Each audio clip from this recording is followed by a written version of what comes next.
Talk to me about the problem with nice guys, then, talking about simps. Essentially, what nice guys do is what they suffer with is not that they're too nice or anything. It's just that they have incredibly weak boundaries when it comes to women.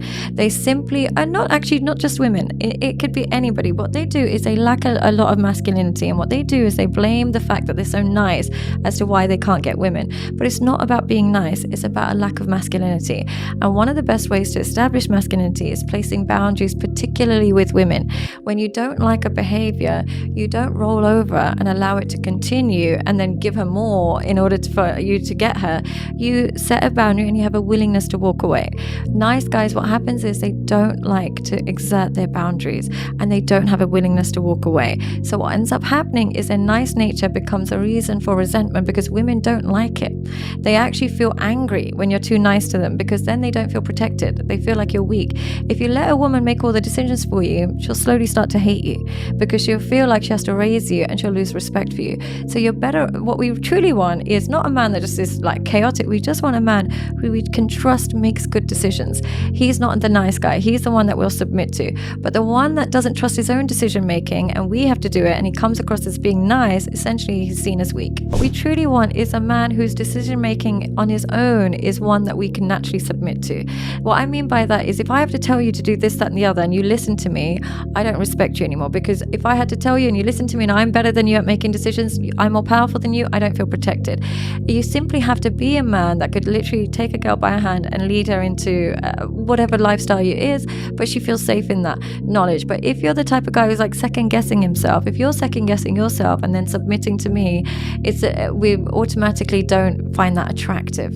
That can't be the same for every girl though, right? There must be a spectrum of women. It works well for women who are planning to manipulate you. So the women that are planning to manipulate and planning to use a man, they love this guy without boundaries. The girl that genuinely wants to have a connection with you, build a family with you, have a network with you, she actually wants you to have a backbone and wants you to have an opinion. The one that's planning to not stick around too long, the one that's planning to keep in touch with another guy, the girl that wants an alimony as soon as the kids arrive, that's the one that wants you to be this people pleaser, bend over backwards, do everything I say. Yeah, what about people pleasers more generally on the girl's side and on the guy's side? Well, I guess they would be a similar match, but what happened with two people pleasers, where the woman is just a nice girl and the guy is just a nice guy, they don't create an authentic connection because neither of them are giving each other the glue or the vulnerability to attach. One saying, I'll just do what you want. The other one's, okay, I'll just do what you want. We don't know each other. We're just a comfort blanket. But one of them at least has to be a bit disagreeable to create that connection, give you that kind of glue to attach to. So unfortunately, two people pleasers don't usually end up together. What about treat them mean, keep them keen, as opposed to people pleasing? Again, another tactic that's very much advocated in current dating, but is again counterproductive, because the moment you treat people mean, you filter out healthy people. Healthy people don't stick around to be treated badly. That doesn't go in line with their template of relationships. Healthy people have a template of relationship that requires mutual respect. Now, when they're with somebody who treats them mean, they filter themselves out. They understand they might work on it for a little bit, but they recognize where they're not welcome. When you're treating them mean, keeping them keen, you're attaching to somebody that has incredibly low self-esteem, who expects to be treated like this, who will then, when you stop playing that game and actually want to commit to that person, or particularly that girl, she'll become volatile. She'll self-sabotage because she's so used to being treated mean. Commitment doesn't actually feel good. It feels unfamiliar. So she'll recreate some chaos in order to create the separation, because treating them mean, keeping them keen doesn't work, unfortunately. Do you think men and women can be friends? Yes, I do. Do you think they can be friends? I've seen it go both ways. Yeah. More times than not, it seems to mess up. But yeah. It's not impossible. I've got a number of friends who have managed to do that totally platonically. Mm-hmm. Do you have female friends? Do I have female friends? I do have some, yeah, but they're mostly kind of from the industry, from podcasting. Uh-huh. Michaela Peterson's probably one of my closest friends on the planet. It's great. Yeah, so it's some, but it's I think it's tough. What do you think makes it tough about having female Well, just friendships? the line between what you have and what you're familiar with when it comes to guys and girls, and the line of romantic desirability is pretty fine. Mm-hmm. And it only needs to be confused by one party for the friendship to break down, right? It doesn't need both people to want it to happen. If both people want it to happen, the friendship turns into a relationship. Yeah. If one person wants it to happen, the friendship's no longer a friendship, So right? it's just You've got a lot of different ways. And then let's forget that. Let's say that one of either people gets into a relationship with someone that isn't in the friendship. Yeah. Then there's two more people that could have a problem. You Yeah. can't see that person anymore. I Yeah. don't like it when you go around her house. I don't like it when you spend time with him.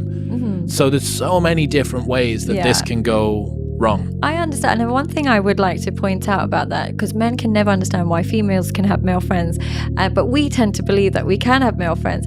And the reason why we think like this is because we would rather have somebody, a friend who secretly loves us than a female friend that secretly hates us. And you guys don't have to experience that. Usually when men don't like each other, they separate from each other. Women, when they don't like each other, they'll make reservations together and they'll still go on holidays together and they'll still keep in each other's lives. So when we crave male friendships, it's because you don't know the pain, well, not necessarily pain, that sounds a bit exaggerated, but the difficulty in finding good female friendships. They're not as easy for us. For men, if they play a sport together, they can pretty much be friends. For us, you can do everything right with a female friendship. All it takes is, a birthday gone wrong, or a boyfriend that they don't like, or a boyfriend that they both like, and the entire friendship is destroyed. And there's a safety in a male friendship that we can't find in female friendships, because it's very difficult to find women that are totally not threatened by you in any way, shape, or form by other women. And that's even when I'm not saying just when you're attractive, even when you're less attractive, you still have friends similar level of attractiveness. So there is a form of threat even there. So that's the first thing I think why women can have better friendships with men. The other thing is, I just think if you are a woman or a man of value beyond your sexual kind of prowess, if you've got something other to offer, isn't it natural that men, women, old, young, everybody's going to gravitate towards you and want to be around you? I just think it's natural. It's a natural consequence of being a valuable person is that people gravitate towards you. In the male and female form, they will gravitate towards you. So to kind of have an arbitrary rule that you can't have male and can't have female, it would only work if your personality is limited. If you have a limited personality, if I'm a girl that only talks about hair and makeup, of course I can only have female friends. But if I'm a woman that can have a lot of different types of conversations, it's natural to be able to connect with different type of people. There's two things that makes me think about. First, I had the director of relationship science from Hinge, Logan Uri, on the show about a year and a half ago. And she taught me about people confuse spark in the beginning of a relationship for something special without realizing that some people are just sparky to everyone. Yes. And that was a really interesting insight. And it's kind of like what you're talking about here, right? That if you're somebody that's interesting and trustworthy and of high value in the world, people are just going to gravitate toward you because you're a nice person to know. Yeah. You're useful, you're cool, you're fun to be around, you're interesting, right? So there are certain people who just suck others in, right? Now, the second thing, have you heard of the overperception and underperception bias of attraction? So this is really interesting. It's out of evolutionary psychology. So men overperceive the level of attraction that they believe women have toward them, and women underperceive the level of attraction that men have toward them. It's referred to as a failure of cross-sex mind reading. And this shows up very reliably in the data. David Buss put this out in Bad Men or Men Behaving Badly, depending on which country you're in. This is why a boss or a co-worker will maybe make an ungainly move, apart from like the creeps like Harvey Weinstein and stuff like that, make an ungainly move because they will believe that, oh yeah, her eyes always linger on me. She always makes it to the water cooler at the same time that I do. She's always in the printing her stuff in the cupboard the same time that I do as well. Maybe I should try and ask her out. It is much more useful for men to have a smoke alarm that goes off a lot and is wrong a lot, but is right every so often. Right. Because the price of missing a potential signal is really high, and the cost of noticing a signal that wasn't there is essentially zero. The reverse for women, in speed dating, they did this. They put men and women down at a speed dating event, asked both of them, how attracted were you to the other one? Women regularly rated that they were way less attracted to the man than the man thought. And the reverse true too. This is the failure of cross-sex mind reading, and it explains so much about the world that men and women inhabit. because we don't inhabit the same world. I don't see my interaction with you the same way that you see your interaction with me. And this reliably smeared across an entire population is why men and women don't understand each other, because we do not have the same brains and we don't see the world in the same way. But when I do deal with clients who are men who are very lonely and who struggle with female connection, I do ask them, do you have any female friends? And the answer is invariably no. And I always say that you need them. And they're like, no, we shouldn't be friends. Men and women can't be friends. And I said, but they're training ground for women in the real world, because when you have female friends, they teach you what things upset women, what things make them happy, what they mean by when they text slowly, when they text fast, when they don't text at all.